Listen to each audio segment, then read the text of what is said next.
cordial saludo a las personas que sintonizan este canal. Como siempre, un placer estar junto a ustedes. Aquí les habla Ivo Hernández y venimos con más libros y más reseñas de libros. Hoy tenemos un texto muy interesante de dos autores a quien les tengo particular aprecio. De ambos tengo diversos libros y se produce la conjunción de los dos en un libro porque uno de ellos homenajea al otro en razón, en ese momento, de su 75º aniversario, es decir, cumplía 75 años el autor al que el otro autor homenajeaba. Lo tengo en mis manos. Se llama así, fíjense ustedes: Tenía 1000 vidas y elegí una sola, que es Nottebohm. Y el que hace el libro o el que hace toda la selección de textos es Rüdiger Safranski. Lo tengo acá en español. Es una edición muy cuidada, muy bien hecha de la editorial Siruela, Nuevos Tiempos. Este libro yo lo he tenido en alemán, es mucho más económico. Logré adquirir este en español muy barato, porque normalmente los libros de Siruela son muy bien hechos, están realmente de muy buena factura y de muy buena realización. Sin embargo, están a veces sobre los precios normales, por encima de los precios normales que usualmente podemos pagar por un texto. De manera que en este caso lo adquirí muy barato y me pareció excelente para traer estos autores, ambos, acá a nuestras reseñas. Esperamos poder tenerlos invitados a cada uno con sendos textos. Ya les voy a decir por qué. Empecemos por el que hace el libro, que es Rüdiger Safranski. Rüdiger Safranski es un sujeto que nace en 1945. Él ha escrito libros importantísimos sobre biografías en filosofía, que son en sí mismos libros filosóficos, porque son propuestas muy interesantes. Él ha hecho un maestro que viene de Alemania, en el caso de Heidegger. Ahí se ve la ironía claramente con el poema de Celan muy definida. También ha hecho biografías sobre Schopenhauer. Suya son varios trabajos sobre Goethe y Schiller y todo lo que implica para el romanticismo la presencia de esas dos magnas figuras dentro de la literatura alemana y también europea. Safranski es un sujeto que ha escrito libros también sobre el mal, creo que tiene uno. Yo los he ido adquiriendo según las posibilidades pues, que se consigan. Usualmente son más baratos en alemán, pero hay unas traducciones excelentes en español que yo recomiendo ampliamente. Vamos a ver si hay la oportunidad de reseñar alguno de esos trabajos, en particular el de Heidegger y el de Schopenhauer, que los hemos discutido. También el de Nietzsche es bastante recomendable. Esto en relación a las biografías sobre filósofos eminentes, casi todos del siglo XIX, como usted puede darse cuenta. En el caso de Nottebohm, es un sujeto que nosotros queríamos tenerlo acá de alguna manera. Nottebohm es un tipo, él nace en 1933, es holandés, él nace en La Haya y es precisamente el gran homenajeado de este libro. Es una persona muy conocida por los aficionados, por ejemplo, a la literatura de viaje. Nottebohm ha sido un viajero impenitente que ha dejado por todas partes que ha ido, y ha ido a muchas, libros muy interesantes, muy introspectivos. Es un sujeto que tiene un tono particular. Él escribe en holandés y el holandés muy poca gente lo puede manejar con soltura, de manera que accedemos a él casi siempre a través de traducciones al alemán, traducciones al inglés, traducciones al español. Se cuida mucho la traducción a Nottebohm porque es un sujeto también que maneja muy bien el idioma, es de muy alta factura lo que escribe y es una persona que ha tenido influencia sobre diversos escritores en su estilo. Él ha publicado prácticamente de todo, tiene una obra poética importante, tiene obra de cuento, tiene varias novelas que han sido premiadas y tiene eso de la literatura de viaje, y es precisamente allí donde mayormente nosotros podemos enfrentarle un poco o discutirle un poco, ya que los ámbitos literarios, puramente el cuento, la poesía, la novela, mejor lo dejamos a quienes se manejen con soltura en esos temas y que manejen pues esas áreas con una disquisición mayor a la que puedan acceder que la nuestra. Nosotros nos quedamos con su figura, con lo que él representa como escritor y con el tono de su escritura, que nos parece muy interesante. Nottebohm es un sujeto, como les decía, él nace en el 33, él tiene una vida particularmente turbulenta y difícil los primeros años, en donde su familia va a ser prácticamente nómada dentro de Holanda, se van a mudar muchísimo y todo culmina luego con la separación de sus padres en medio de la Segunda Guerra Mundial. Su padre muere en un bombardeo de la Segunda Guerra Mundial, su madre casa de nuevo y entonces esa nueva familia a él lo que hace es que lo colocan en unos internados en esos años dificilísimos de posguerra, etc. Lo cierto es que apenas él logra conciencia de sí mismo y toma dominio de su vida, empieza a viajar.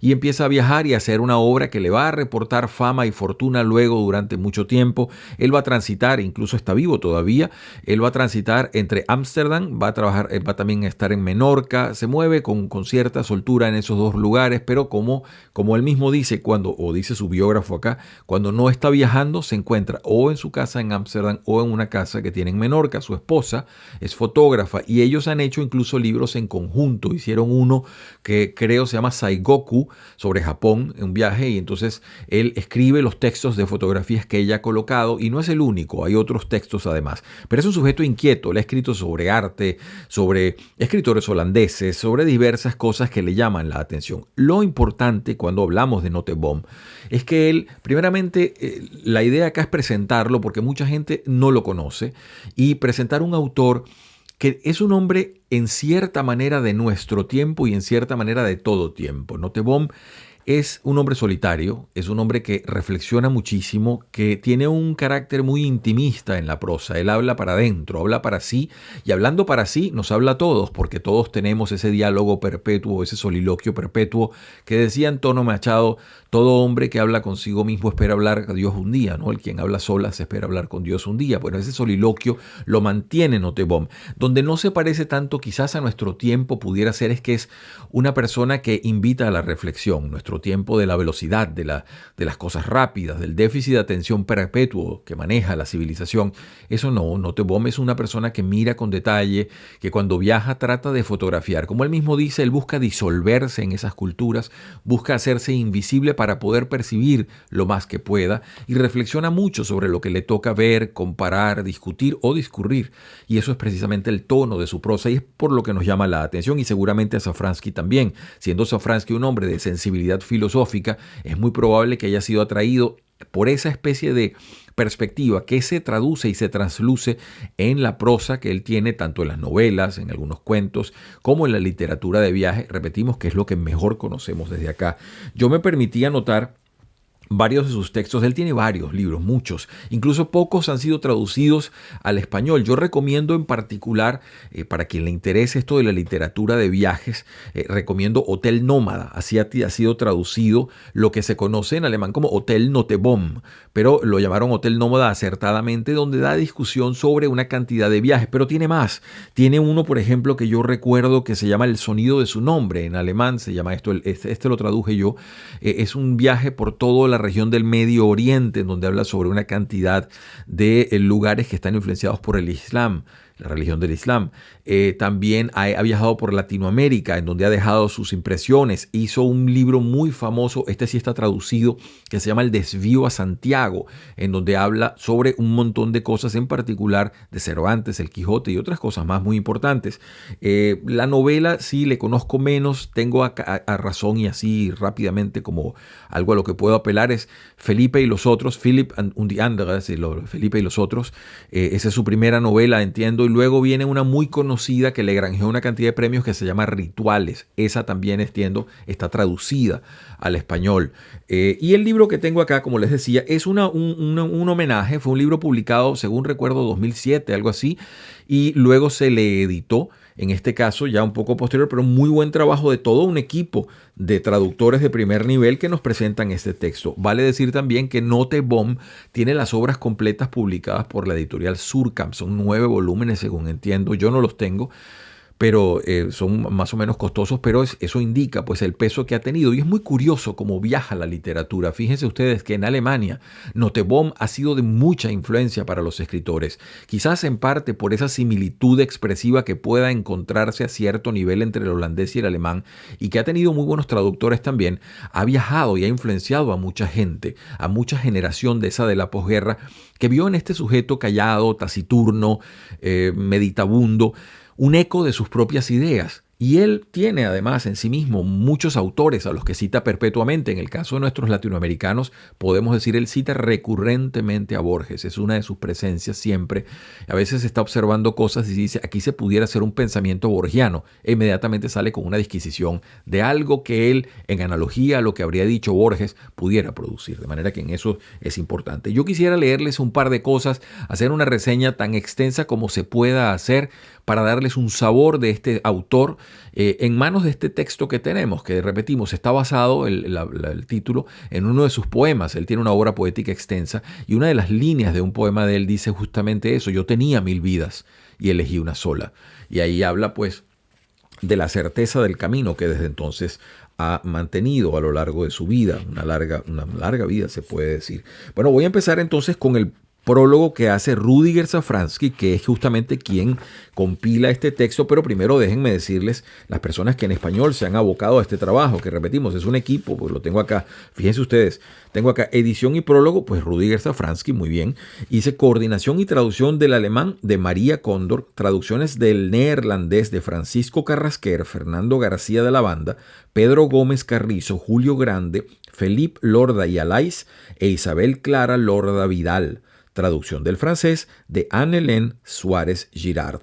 Y esto es interesante porque como se ve, la obra de Nottebohm en nuestros idiomas no ha sido tan ampliamente difundida como sí lo es en alemán, que existe prácticamente toda y a muy buen precio, bastante accesible, y por ello seguramente se necesitaban, en este caso, de diversos traductores. Ya ustedes ven que se busca anclaje en alemán, en holandés y en francés. Muy interesante esto. Vamos entonces a pasar a lo que nos dice Safransky. Es lo que me parece a mí una muy interesante introducción. Dice lo siguiente, fíjense ustedes. Nosotros interpretamos nuestra vida en el horizonte del destino de personas inventadas. Edipo, Antígona, Hamlet, Don Juan, Joseph K., Fausto, Werther, Stiller. Tampoco son la mayoría de las veces las cosas y las personas verdaderas las que nos impresionan, sino las opiniones y las imágenes que construimos con ellas. Pero con esto entramos de nuevo en el mundo de las invenciones de lo ficticio. Asimismo, en la política dominan, como sabemos, las invenciones. Las sociedades viven de mitos, de grandes relatos que les confieren el sentido de la identidad. ¿Y en qué mundo viven realmente quienes están sentados delante de la televisión de la mañana a la noche? A la poesía, la antigua capacidad inventiva, le ha salido entre tanto un competidor aplastante. Ese es Safransky que está hablando allí de todo ello. Y dice más, empieza a hablar sobre el libro El desvío de Santiago, que es muy interesante. Les leo ese pedacito, sigo en la página 11. El ensayo de Nottebohm sobre Cervantes, en El desvío de Santiago, 1992, parece un informe de la época heroica de la poesía cuando ésta era todavía la soberana indiscutible del reino de las invenciones. Nottebohm cuenta con donosura cómo quiso ir tras las huellas de Cervantes y sin embargo se vio siempre llevado tras las huellas de Don Quijote, de Dulcinea y de Sancho Panza como si fueran ellos, y no Cervantes, los que habían vivido realmente. Don Quijote, cuyo retrato se ve por doquier, ha dejado a Cervantes en la sombra y aún se puede visitar hoy la casa de Dulcinea con su mobiliario amorosamente conservado. Para alguien que ha hecho de la escritura su vida es un momento maravilloso. Entrar en la casa real de alguien que nunca ha existido no es ninguna nimiedad. La historia de Don Quijote habla del triunfo de la imaginación sobre la realidad y suscita la pregunta que guía a Nottebohm: ¿hasta qué punto es real la realidad? Y ahí se puede ver cómo Safransky deja la mesa servida en torno a un autor, repetimos, que es intimista, que es un sujeto que se queda taciturno mirando y discurriendo sobre los efectos de las cosas y de las cosas sobre las personas o los hechos sobre las personas. Él ha estado en momentos críticos, escribió un libro muy interesante en sus observaciones sobre la caída del muro de Berlín. También ha escrito cosas muy interesantes, vamos a ver si da tiempo de citarlas, sobre aquel Budapest de 1956 al cual él llegó siendo muy joven, tendría entonces 23 años más o menos, pero pudo atestiguar ese momento en donde dentro del miedo posible de tratar de rasgar aquella férula férrea del comunismo soviético, Hungría se estaba tratando de hacer paso, de abrir camino para ser luego aplastada por los tanques en el imperialismo soviético. Pero eso es interesante, él lo retrata también, dentro de muchas cosas que refleja. Les leo un pedacito también del índice que me parece importante, cómo Safransky ha agrupado los textos, porque esto es Safransky enfrentado con toda la obra de Nottebohm y entonces dividiéndola en lo que él diría un índice temático, si cabe la palabra. Y dice así, fíjense, lo tengo acá frente a nosotros. Dice: tenía 1000 vidas y elegí una sola. Destellos de ingenio, imágenes, retratos, caracteres. ¿Por qué viajar? Lugares, caminos, tiempos, horas, momentos históricos. Lo europeo, fantasear y recordar, escribir, leer y amar. A ese sería el último de los capítulos que él señala. Y bueno, luego viene la parte de las fuentes y la cronología del autor. Paso entonces yo, en una selección propia a la que ya ha hecho Safransky, a darles algunos bocetos de lo que estamos conversando, en la medida en que el tiempo lo permita. Y estoy en la página 17, fíjense ustedes. Esto es parte, son extractos de diversos libros que se van poniendo acá. Algunos tienen traducción en español, otros el equipo traductor nos los presenta. Y dice así: la historia es, de hecho, un elemento tan extraño como el espacio o el tiempo. Nos movemos siempre dentro de ella. Ni siquiera sé si es una parte del tiempo, si bien la historia necesita de las personas. El tiempo no. Eso lo dice justamente en otro extracto un poco más adelante. Eso era del Desvío a Santiago. En este caso se refiere a un texto que se llama Días Parisienses, 1977. Y sigo en la página 17, dice así: envejecer es una forma de muerte. ¿Qué tiene esto que ver con envejecer como forma de muerte? Que ha habido antaño una mítica primera vez, que uno ha visto París ante sí y que 25 años después ya no es capaz de imaginar cómo era. Esa imagen se ha perdido, ha desaparecido para siempre, cubierta por imágenes posteriores, siempre diferentes, y al desaparecer ella ha desaparecido también el que las ha visto, es decir, yo. Bueno, ahí tienen ustedes esa reflexión de lo que se nos presenta. Como les decía, tratando de llevarles un poco hacia el ritmo interno con que nos habla Nottebohm a través de los extractos que ha escogido Rüdiger Safransky y que este equipo traductor nos presenta. Dice acá también, más o menos en el mismo sentido de las ideas que estamos discutiendo. Fíjense ustedes, dice así, el número 33. Habla mucho de la fotografía y es algo sobre lo que ha pensado, no en balde. Su esposa es fotógrafa y es un tema que lo ha expandido en sus libros, en sus textos. Ha hecho libros de fotografías con textos, etc. Y dice así en la página 33. ¿Por qué es tan singular el momento de ser fotografiado? Hay que estar quieto, esperar. Alguien se esfuerza en que salgamos lo mejor posible. Pero ¿qué es lo que pasa allí en realidad? Algo se detiene. Pero ¿eres tú o es el tiempo? El tiempo no se puede detener y sin embargo así sucede. Esa es la siguiente paradoja. La luz nos ha registrado, hemos sonreído, inmóviles, hemos mirado a la cámara. El tiempo fluido en el que habitualmente nos movemos está congelado en torno a nosotros y nos ha enfardado como en un capullo transparente. Ya no puedes mirar de una manera diferente a la de entonces, a la de ese instante congelado. Ya no puedes dar un paso, quitarte la ropa de 1923 o 1936. Estás clavado como una mariposa. El dedo del fotógrafo te ha clavado una aguja. ¿Eras tú eso allí entonces? ¿Era esto lo que querías conservar? Tus pensamientos de entonces se han vuelto invisibles, incluso para ti mismo. Se han perdido en el tiempo amorfo que siempre nos rodea. Solo la imagen se ha conservado. La foto es el fetiche que debería hacer retroceder el tiempo, pero la ganancia es la pérdida. A cambio del recuerdo de un yo anterior, recibes la conciencia de lo definitivamente pasado, del instante que nunca volverá, mientras que tú hubieras querido precisamente detenerlo. Ahí está Nottebohm en su salsa, pudiéramos decir, en su mejor momento. La reflexión sobre lo que se vive. Y es una reflexión que debo decir en el caso de él y en el caso de las personas que escriben con esa libertad en Europa, que no es frecuente, de el autodidacta, de quien ha dejado atrás todo lo que ha podido aprender en una enseñanza formal para dedicarse a mirar el mundo tratando de verlo nuevamente.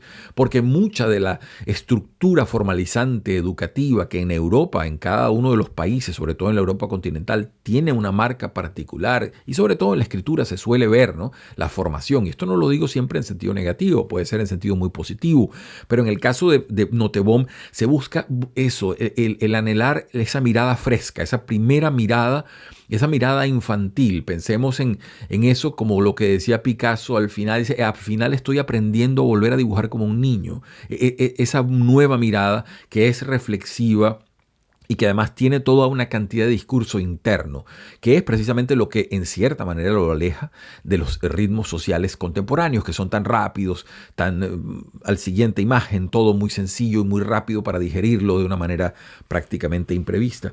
Sigo adelante y estoy en la página 61. Y aquí vienen lugares y caminos, y él habla como especie de pequeñas postales sobre lugares en los que ha estado. Así lo presenta Safransky. Los textos que él escribió son un poquito más extensos, pero son presentados así, como una especie de pequeñas postales que nos van hablando sobre todos estos lugares.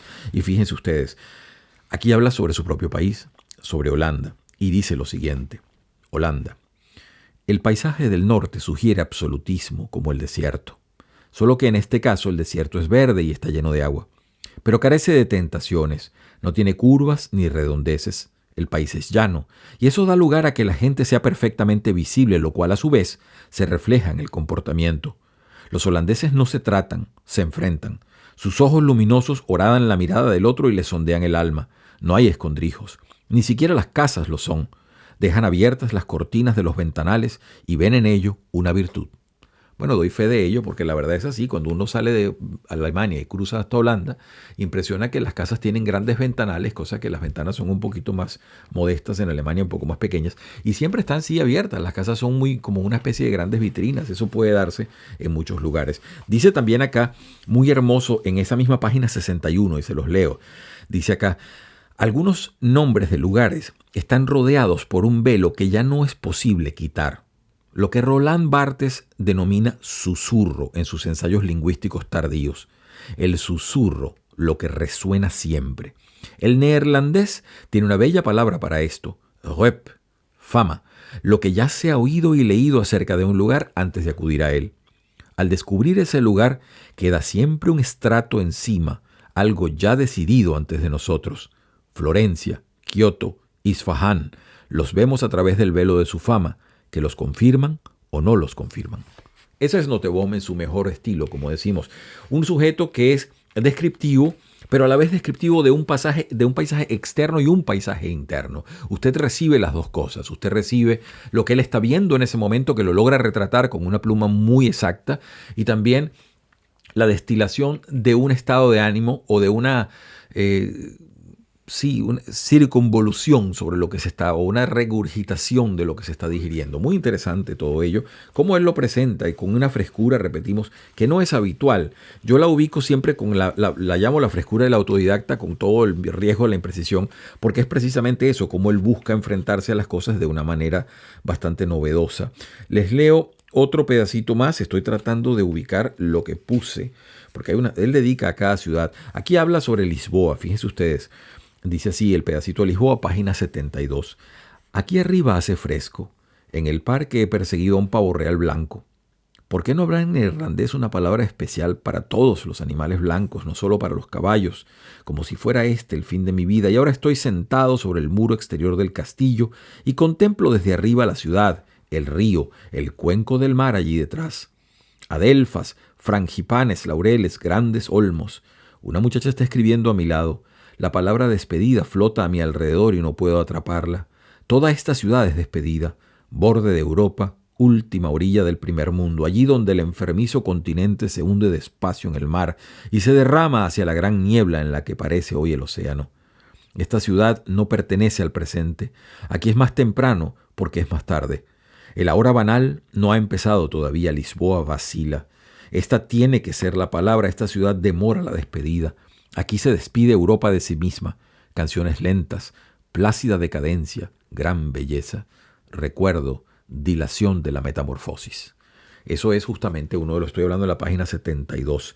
Así habla, y les digo más sobre esto de los lugares, porque acá es donde más nos acercamos a la pluma de Nottebohm para comprenderla. Repetimos, él tiene también gran factura novelística, cuentística, etc. Y allí no podemos sino recomendar sus textos. Pero en la literatura de viaje, algo que viene prácticamente desde las civilizaciones primeras del Islam, cuando se nos mostraba en aquellas rísalas, ¿no? En aquellas literaturas de viajeros. Hemos hablado acá, por ejemplo, de los grandes viajeros árabes o del Islam como Ibn Battuta, etcétera, que han discurrido y nos han dejado textos que precisamente son eso. En nuestra visión contemporánea podemos, por supuesto, citar nombres también de alcurnia que han dejado gran literatura de viaje, como Naipaul, por ejemplo, Bruce Chatwin. Son sujetos que han dejado, el propio Kapuscinski, para quien le guste particularmente su estilo, esos sujetos que han dejado esa expresión de a lo largo del recorrido expresar no solamente una descripción gráfica, sino también una descripción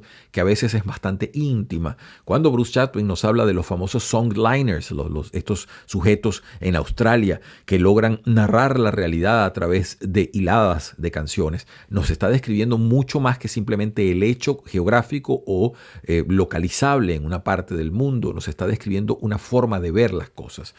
Sigo adelante. Por cierto, Nottebohm creo que ganó un premio de literatura de viajes con el nombre de Chatwin, infelizmente muerto ya hace una cantidad de tiempo. Sigo más, fíjense, acá estoy en la página 73, voy a leer dos pedacitos, uno que se llama Macao y el otro sobre África, y dice así el de Macao: las fronteras son misteriosas, son visibles e invisibles, están descritas en los libros, existen realmente.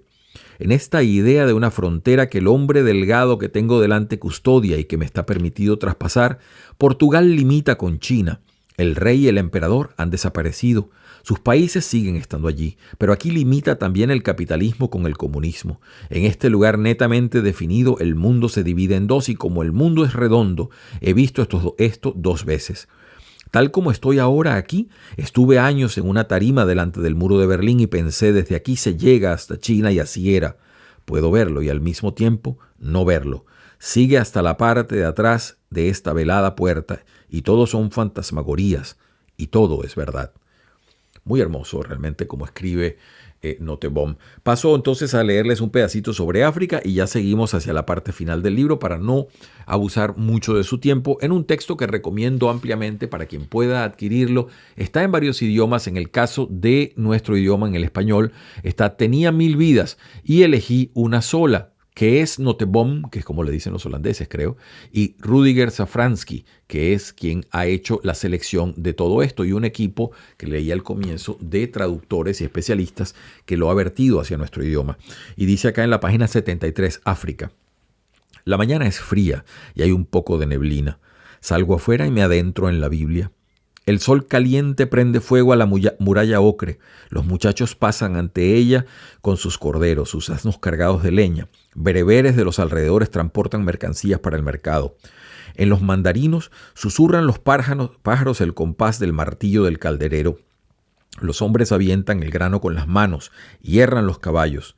Una mujer pasa la lengua por su cerámica recién hecha. Se pesan las especies una y otra vez con un peso ligero como una pluma.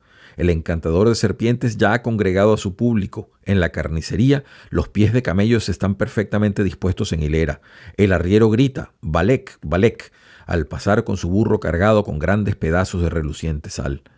Veo un mundo que ya no existe. El olor de la carne sobre la brasa en cazuelas de barro. Mujeres en largas túnicas negras ataviadas con fantásticas joyas separan el grano de la paja. ¿Qué es lo que me hace sentir tan feliz aquí? Tal vez sea el silencio, es decir, la presencia exclusiva de personas y animales. Bueno, y ahí sigue pues toda una descripción que, como ustedes pueden ver, él logra los dos vértices, logra el vértice exterior para dibujar rápidamente esa postal de colores que está viendo en ese lugar de África, como puede también volcar la mirada hacia adentro y empezar a gotear en cada cosa que ve toda una especie de resumo, ¿no? Sí, refinamiento perceptivo de lo que ha vivido, etcétera, etcétera. Muy interesante Nottebohm, y siempre, repetimos, había sido desde el comienzo uno de los objetivos en este canal tenerle, y tenerlo posteriormente esperamos poderlo hacer también, porque sus libros son precisamente eso, muy reflexivos en muchas cosas y muchas miradas. Aquí hay una parte donde habla sobre América y me parece bien interesante, fíjense. Él dice aquí, América, estoy en la página 77, Trucks move America's needs. Los camiones transportan las necesidades de América. Está escrito en el camión que llevamos delante. Y debajo cuánto ha producido en impuestos el mismo vehículo en 1973. Nos cruzamos con caravanas interminables. Extraño contraste entre las luces del tráfico y la luz natural del sol poniente. Una telaraña de hilos de telégrafo, un tejido de árboles, un avión solitario suspendido en la inmensa bóveda cobriza. No puedo imaginar, ahora me doy cuenta, que la gente se desplace jamás por este continente en otra cosa que no sea alguna clase de automóvil. No poder imaginar algo es una forma de conservadurismo, y en el conservadurismo se esconde ya algo de una negativa a morir, algo de la voluntad de conservar el mundo tal como es. A pesar de todo, se puede estar casi seguro de que el paisaje que estoy atravesando seguirá existiendo dentro de 200 años. Pero ¿cuándo contemplará alguien este cemento como lo contemplo yo, después de miles de años, las viejas piedras, toscamente devastadas de la Vía Apia? Radio Baltimore lanza avemarías por kilos. Seguimos rumbo a Virginia. Y ahí hace pues toda esa descripción de las cosas que usted está viendo. Creo que ya tengo muchas cosas marcadas, pero voy a tratar de cerrar esto más bien con dos percepciones. Una que es autobiográfica, que me parece importante, y ya prácticamente con eso, más una cosa sobre su propio idioma, creo que los puedo dejar en paz por hoy. Y es la parte que dice lo siguiente, en la página 106. Dice, hace poco se inauguró en La Haya, mi ciudad natal, una exposición sobre mi vida y mi obra. En ella figuraba, totalmente en contra de mi voluntad, una indagación de mi pasado. Fue realizada por una persona extremadamente concienzuda que ya al principio presentaba el hallazgo de que durante los años de la crisis, antes de la guerra, yo nací en el 33, cambiábamos de casa no menos de 7 veces dentro de la ciudad. Mi madre lo negó con vehemencia, pero al final tuvo que rendirse ante los extractos del registro de la población. Luego vinieron los años de la guerra, el caos, la separación de mis padres, la evacuación de los inviernos de hambre, la muerte de mi padre en un bombardeo inglés. Para abreviar, esto basta para atrancar la puerta de un palacio. Solo después, cuando había conquistado un cierto poder sobre mi vida, construí un ala en la que puedo entrar. De otro modo, la vida, y con ella también la escritura, hubieran sido imposibles para mí.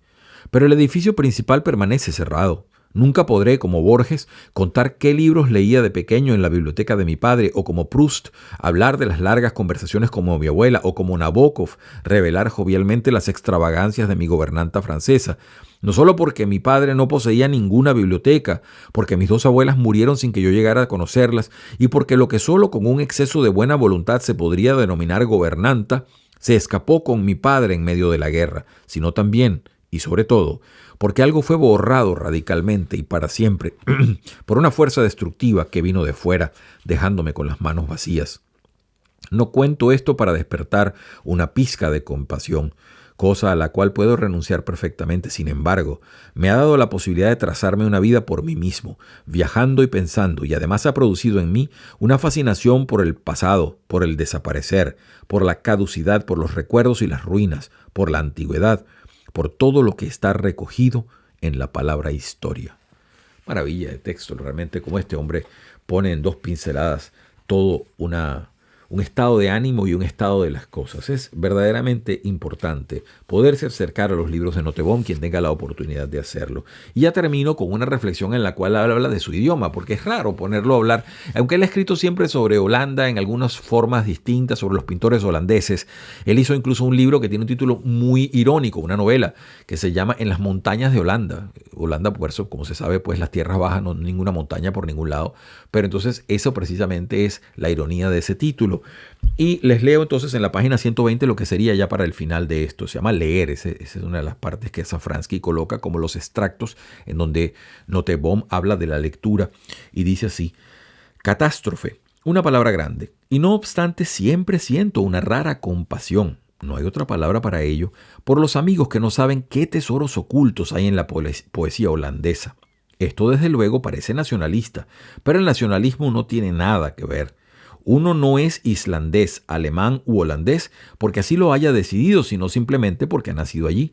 Y en el caso del islandés, y del holandés, esto significa que de nacimiento ha venido a ser poseedor de una lengua, de un código en el que se pueden leer y escribir cosas que permanecen inaccesibles a otros que no conozcan la clave.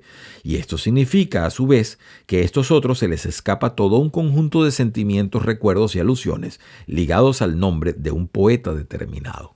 Y ahí habla con acierto, porque realmente el holandés es uno de esos idiomas en los cuales muy pocas personas se aventuran pues a adentrarse. Si bien es cierto que las personas que les ha tocado o tienen que trabajar en Holanda, creo que incluso por ley deben tratar de aprender el idioma o se les da una instrucción de 2 años. Es poca la gente que se enfrenta a ese idioma, y mucha menor incluso la que se pone a estudiar su literatura históricamente. Pero como dice Nottebohm, se pierden entonces de enorme cantidad de riqueza. Sin embargo, esa reflexión aplica a una cantidad de idiomas activos durante importante en nuestro tiempo o incluso históricamente ya perdidos, en los cuales enfrentarse a ellos es, por supuesto, adquirir una sonoridad particular, cual puede ser el canto de un escritor en ello. De manera que este es el libro que nos ha estado ocupando. Esperamos de alguna manera que le motive, si le interesan cualquiera de estos dos autores, vale realmente cualquier esfuerzo que se haga por leerlos. Rudiger Safransky, en sus excelentes libros sobre filosofía y sus biografías sobre filósofos son eminentes, y que es Nottebohm, quien ha dado pues muestras en distintos campos artísticos de literatura, novela, cuento, literatura de viaje, etc. Un libro muy interesante con un título muy bello que pudiera aplicarse a muchos de nosotros. Tenía 1000 vidas y elegí una sola. Les habla Ivo Hernández, como siempre un placer estar junto a ustedes. Si esto de alguna manera le dice algo, le motiva, siéntase con toda libertad de comentarlo, de enseñarnos sus pareceres, sus ideas. Márquelo con la campanita, que venimos también con otros libros que están tratando de salir, pero en la medida en que el tiempo se pueda, iremos editando más y más videos. Desde acá es el sincero deseo porque tengan todos ustedes una muy feliz semana.